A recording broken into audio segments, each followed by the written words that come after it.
mHordrai est une agence web qui depuis plus de 15 ans offre des services de stratégie de marketing à des grossistes et à des détaillants, ainsi qu'à des banques et des partis politiques. Apparemment, cette agence emploie des collaborateurs rémunérés qui, sous un faux nom, publient des opinions sur des forums et des réseaux sociaux pour leurs commanditaires issus de toutes sortes de branches.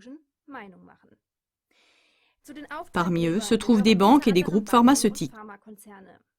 Ces derniers, par exemple, aiment bien que les effets secondaires de leurs médicaments soient minimisés. Dans le cas de mHordrai, c'est le magazine mensuel autrichien Datum qui l'avait découvert. Il s'en est suivi une réprimande du Conseil d'éthique. L'emploi de fausses identités a été assimilé à une tromperie planifiée. 3 grandes entreprises ont alors rapidement retiré leur publicité et annulé leur contrat par crainte de commentaires défavorables. Des commentaires favorables ne sont pas créés seulement pour des produits ou des entreprises déterminées, mais aussi pour que des partis et des élus apparaissent sous un meilleur jour après le jugement des faiseurs d'opinion rémunérés sur Internet. Ce n'est pas nouveau que les hommes politiques dirigent les informations de manière ciblée pour contrôler l'opinion publique. Mais qu'en serait-il si les opinions pouvaient être créées simplement en appuyant sur une seule touche ?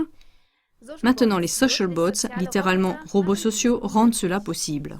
Les social bots sont des programmes automatisés qui collectent et diffusent des informations et qui communiquent de manière automatique comme s'il s'agissait des opinions de personnes réelles. Ils peuvent ainsi, par exemple, inonder les réseaux sociaux avec des opinions spécifiques. Pour illustration, Noah Bubenhofer, linguiste à l'Université technologique de Dresde, a développé un bot qui est capable de repérer des messages typiques au sujet du conflit en Ukraine, comme par exemple « Poutine est un dictateur », et de réagir à cela automatiquement. Bubenhofer est certain que les gouvernements utilisent déjà cette technique. Ainsi, le journal allemand Spiegel Online a relaté en 2011 que le gouvernement américain était à la recherche de fournisseurs de tels logiciels. Les expressions d'opinion critique envers le gouvernement peuvent être systématiquement masquées à l'aide des social bots sans avoir besoin d'utiliser la censure officielle. Ils peuvent également envahir Internet en l'inondant artificiellement avec des messages trompeurs et extrémistes pour ensuite justifier une censure ouverte.